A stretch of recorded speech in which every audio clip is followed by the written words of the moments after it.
Tere! Mina olen Brita, Tallinna Ülikooli Humanitaarteaduste Instituudi turundus- ja kommunikatsioonispetsialist.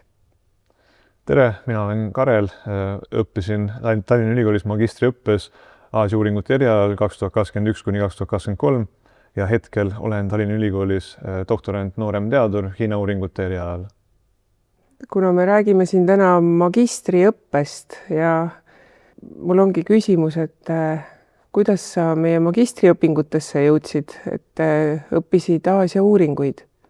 Ja Aasia uuringuid, Aasia ühiskonnad oli programmi nimi tol ajal ja siis minu fookus oli rohkem Hiina uuringutel, aga mis siis magistriõpingutest kaasa võtsin, kindlasti suuremad teadmised siis Kagu-Aasia riikidest, mida varem bakalaureuseõppes nii väga ei käsitlenud ja siis erikursused Hiina ja Jaapani kohta.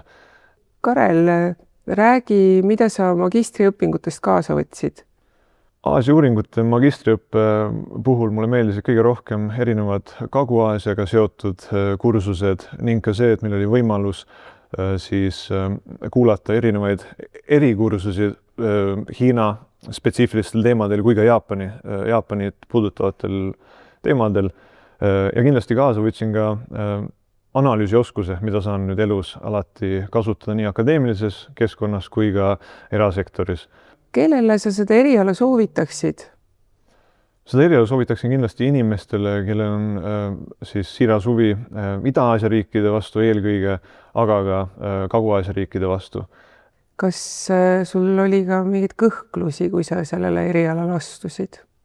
Minul ei olnud, sest et ma tegelikult bakalaureuseõppes samuti juba tegelesin Aasia uuringutega, ka Tallinna Ülikoolis spetsialiseerumine oli siis Hiina uuringutele ja minu arust see magistriõppesse minek oli selline orgaaniline samm ja ise olen väga rahul selle otsuse üle. Karel, räägi oma kogemusest, et kui hästi õnnestus sul magistriõpingutes ühendada oma õpingud oma muu eluga?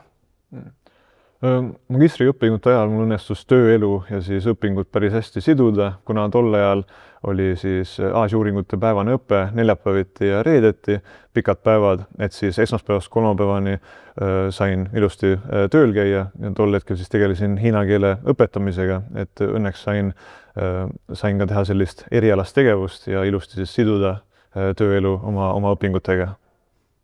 Mis see pärast magistriõpinguid, mida sa selle diplomiga edasi tegid? Peale magistriõpinguid siis jätkasin tegelikult Tallinna Ülikoolis, kandideerisin doktoriõppesse kultuuriuuringute programmi ja täpsemalt siis Hiina uuringute erialale ja nüüd olengi Tallinna Ülikoolis siis täiskohaga doktorant nooremteadur, igapäevaselt tegelen siis teadustööga ja ka õpetamisega.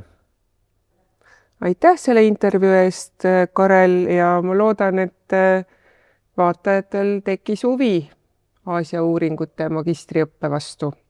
Aitäh sulle samuti!